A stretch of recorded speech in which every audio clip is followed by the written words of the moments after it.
عورت اور مرد کا سب سے اچھا روپ ماں اور باپ کا ہے۔ یہ روپ خالق کائنات کی رحمت اور اس کے حسن انتظام کا عکس ہے۔ معاشرتی زندگی میں اولین چیز احسار و محبت ہے، اور کوئی بھی معاشرہ احسار کے بغیر مکمل نہیں کہلا سکتا۔ والدین احسار و محبت، شفقت و رحمت، حسن تعلیم اور تربیت کا کامل نمونہ ہے۔ اس حقیقت سے بھی انکار نہیں کیا جا سکتا کہ تاریخ انسانی کے ہر دور، ہر عہد اور ہر زمانے کے معاشرے میں، خواہ وہ مذہبی ہوں یا غیر مذہبی، والدین کی عظمت اور ان کی عظیم حیثیت ہمیشہ مسلم رہی ہے۔ اس امر میں بھی کوئی شبہ نہیں کہ خالق کائنات کے بعد اس کائنات میں مرکزی حیثیت والدین کو حاصل ہے۔ اللہ کی صفت رحمت اور حسن انتظام کا پرتو بھی تو یہی والدین کی ذات ہے۔ قرآن کریم میں اللہ تعالیٰ ارشاد فرماتے ہیں، اور تیرے رب نے حکم کر دیا کہ بجز اس کے کسی کی عبادت مت کرو، اور تم اپنے والدین کے ساتھ حسن سلوک کیا کرو۔ اگر تمہارے سامنے ان میں سے کوئی ایک یا دونوں بڑھاپے کو پہنچ جائیں تو انہیں کبھی اف بھی مت کہنا، اور نہ ہی انہیں جھڑکنا، اور ان سے خوب ادب سے بات کرنا، اور ان کے سامنے شفقت سے انکساری کے ساتھ جھکے رہنا، اور یوں دعا کرتے رہنا کہ اے پروردگار، ان دونوں پر رحمت فرما جیسے انہوں نے مجھے بچپن میں پالا پرورش کی۔ اس آیت کے تحت یہاں ہمیں یہ سمجھ آتی ہے کہ یہ کوئی حکم عام نہیں ہے، بلکہ یہ حکم اور فرضیت کے معنی میں ہے۔ لیکن قرآن میں اس کے لیے قضا کا لفظ استعمال ہوا ہے۔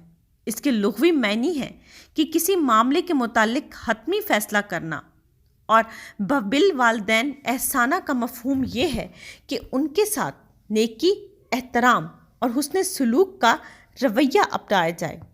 اس ضمن میں حضرت عبداللہ بن عباس رضی اللہ تعالیٰ عنہ کا قول ہے کہ والدین کے سامنے اپنا کپڑا بھی مت جھاڑو کہ کہیں ان تک اس کی گرد و غبار نہ پہنچ جائے جو ان کے لیے اذیت اور بے اکرامی کا باعث ہو۔ سورہ بنی اسرائیل کی اس آیت کے حوالے سے حضرت حسن رضی اللہ تعالیٰ عنہ کا قول ہے کہ اگر اف کے نیچے بھی کوئی درجہ ماں باپ کے لیے تکلیف اور اذیت کا ہوتا تو اللہ تعالیٰ اسے بھی حرام قرار دیتے۔ ایک اور مقام پر فرمایا گیا، ہم نے انسان کو ماں باپ کے ساتھ حسن سلوک کا حکم دیا ہے۔ الہامی مذہب کی تمام مقدس کتابوں اور تمام آسمانی صحیفوں میں ایسی ہی تعلیمات ملتی ہیں۔ اس لیے ہمیں والدین کے ساتھ حسن سلوک کے ساتھ پیش آنا چاہیے، ان کی اطاعت و فرما برداری اور ان کی خدمت اور ان کے حسن سلوک کو اپنا شعار بنا لینا چاہیے۔ حضرت ابو امامہ رضی اللہ تعالیٰ عنہ سے روایت ہے کہ ایک شخص نے رسول پاک صلی اللہ علیہ وآلہ وسلم سے دریافت کیا، اولاد پر والدین کا کیا حق ہے؟ آپ نے ارشاد فرمایا، وہ تمہاری جنت اور دوزخ ہیں، یعنی تم ان کی خدمت و اطاعت، ان سے حسن سلوک اور ان کی فرما برداری کی بدولت جنت حاصل کر سکتے ہو، اور ان سے بدسلوکی، ایذا رسانی، ان کی حکم عدولی، ناراضی اور نافرمانی تمہیں جنت سے جہنم میں لے جانے کا باعث بنے گی۔ اسی طرح حضرت ابو ہریرہ رضی اللہ تعالیٰ عنہ سے روایت ہے کہ رسول پاک صلی اللہ علیہ وآلہ وسلم نے ارشاد فرمایا، اس کی ناک خاک آلود ہوئی، وہ ذلیل و رسوا، ناکام و نامراد ہوا، اس کی ناک خاک آلود ہوئی، اس کی ناک خاک آلود ہوئی۔ عرض کیا گیا، یا رسول اللہ صلی اللہ علیہ وآلہ وسلم کس کی؟ آپ نے ارشاد فرمایا، جس نے اپنے ماں باپ میں سے کسی ایک کو یا دونوں کو بڑھاپے کی حالت میں پایا اور ان کی خدمت کر کے پھر جنت میں داخل نہ ہوا۔ اسی طرح حضرت انس رضی اللہ تعالیٰ عنہ سے روایت ہے کہ رسول اکرم صلی اللہ علیہ وآلہ وسلم نے ارشاد فرمایا، جس نے اپنے والدین کو راضی کر لیا اس نے یقیناً اللہ تعالیٰ کو راضی کر لیا، اور جس نے اپنے والدین کو ناراض کیا اس نے یقیناً اللہ کو ناراض کیا۔ اسی طرح رسول پاک صلی اللہ علیہ وآلہ وسلم کا ایک اور ارشاد ہے کہ جتنے بھی گناہ ہیں ان میں سے اللہ تعالیٰ جس کی چاہے سزا کو قیامت تک مؤخر فرما دے، لیکن والدین کی نافرمانی کی سزا اللہ تعالیٰ مؤخر نہیں فرماتا، بلکہ والدین کے نافرمان کو اللہ دنیا ہی میں جلد سزا سے دوچار فرماتا ہے۔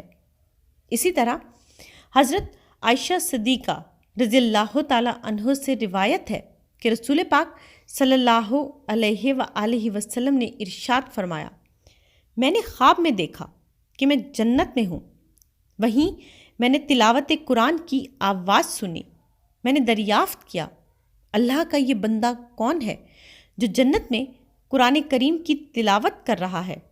تو مجھے بتایا گیا کہ یہ حارثہ بن نعمان ہے۔ ماں باپ کی خدمت و اطاعت شعاری ایسی ہی چیز ہے کہ رسول پاک صلی اللہ علیہ وآلہ وسلم اپنا خواب بیان فرمانے کے بعد ارشاد فرمانے لگے کہ حارثہ بن نعمان رضی اللہ تعالیٰ عنہ اپنی والدہ کے بہت ہی خدمت گزار اور اطاعت شعار تھے۔ حضرت معاذ بن جبل رضی اللہ تعالیٰ عنہ کا بیان ہے کہ رسول پاک صلی اللہ علیہ وآلہ وسلم نے مجھے وصیت کرتے ہوئے فرمایا، اپنے والدین کی نافرمانی نہ کرنا، اگرچہ وہ تجھے تیرے اہل اور دینوی مال و جائیداد سے دستبردار ہونے کا بھی حکم دے تو ان کے حکم سے سرتابی نہ کرنا۔ اسی طرح حضرت ابو سعید خدری رضی اللہ تعالیٰ عنہ اور حضرت ابو ہریرہ رضی اللہ تعالیٰ عنہ سے روایت ہے کہ آپ صلی اللہ علیہ وآلہ وسلم نے ارشاد فرمایا، اے آدم کے بیٹے، اپنے والدین کی خدمت کر، ان سے صلہ رحمی کر، اللہ تیرے کام آسان کر دے گا اور تیری عمر میں اضافہ فرمائے گا، اور اپنے رب کی اطاعت کر کہ تجھے عقل مند کہا جائے، اور اس کی نافرمانی مت کر کہ تجھے جاہل کہا جائے۔ قرآن کریم اور احادیث نبوی میں کئی مقامات پر والدین کی خدمت، اطاعت اور ان سے حسن سلوک کا حکم دیا گیا ہے، تاہم حسن سلوک میں پہلا درجہ والدہ یعنی ماں کا بیان کیا گیا ہے۔ حضرت ابو ہریرہ رضی اللہ تعالیٰ عنہ سے روایت ہے کہ ایک شخص نبی کریم صلی اللہ علیہ وآلہ وسلم کی خدمت میں حاضر ہوا اور عرض کیا، اے اللہ کے رسول صلی اللہ علیہ وآلہ وسلم، میرے حسن سلوک کا سب سے زیادہ حقدار کون ہے؟ آپ نے فرمایا، تیری والدہ۔ اس نے عرض کیا، پھر کون؟ آپ نے پھر فرمایا، تیری والدہ۔ عرض کیا، پھر کون؟ آپ نے پھر فرمایا، تیری والدہ۔ پھر اس نے پوچھا، اس کے بعد کون؟ آپ صلی اللہ علیہ وآلہ وسلم نے ارشاد فرمایا، تیرے والد۔ ہمیں ان ارشادات سے یہ نتیجہ اخذ کر لینا چاہیے اور اس بات کو سمجھ لینا چاہیے کہ معاشرتی زندگی اور خاندانی نظام میں باپ اور ماں دونوں امتیازی حیثیت کے حامل ہیں۔ ان میں سے کسی ایک کا مقام و مرتبہ کسی سے بھی کم نہیں ہے۔ حضرت خداش بن سلامہ رضی اللہ تعالیٰ عنہ سے روایت ہے کہ رسول پاک صلی اللہ علیہ وآلہ وسلم نے ارشاد فرمایا، میں انسان کو اس کی والدہ کے متعلق صلہ رحمی، حسن سلوک کی وصیت کرتا ہوں۔ میں انسان کو اس کی والدہ کے متعلق وصیت کرتا ہوں۔ میں انسان کو اس کی والدہ کے متعلق وصیت کرتا ہوں۔ چوتھی بار فرمایا، میں انسان کو اس کے والد کے متعلق وصیت کرتا ہوں۔ میں انسان کو اس کے قریبی رشتہ داروں کے متعلق وصیت کرتا ہوں۔ رسول پاک صلی اللہ علیہ وآلہ وسلم سے حضرت انس رضی اللہ تعالیٰ عنہ نے ایک حدیث روایت کی ہے کہ رسول پاک صلی اللہ علیہ وآلہ وسلم نے فرمایا، جنت ماؤں کے قدموں تلے ہے۔ اس لیے ہمیں ماں باپ کی اطاعت اور فرما برداری کرنی چاہیے۔ والدین دونوں ہی حسن سلوک کے مستحق ہیں، کبھی بھی ان کو اف نہیں کہنی چاہیے، ان کی حکم عدولی نہیں کرنی چاہیے، لیکن ماں کو عظمت اور اولیت حاصل ہے۔ ماں باپ دونوں سے کبھی نافرمانی نہیں کرنی چاہیے اور کبھی اپنی جنت کو ناراض نہیں کرنا چاہیے۔ اللہ تعالیٰ ہم تمام مسلمانوں کو سیدھی راہ پر چلنے کی توفیق عطا فرمائے، آمین۔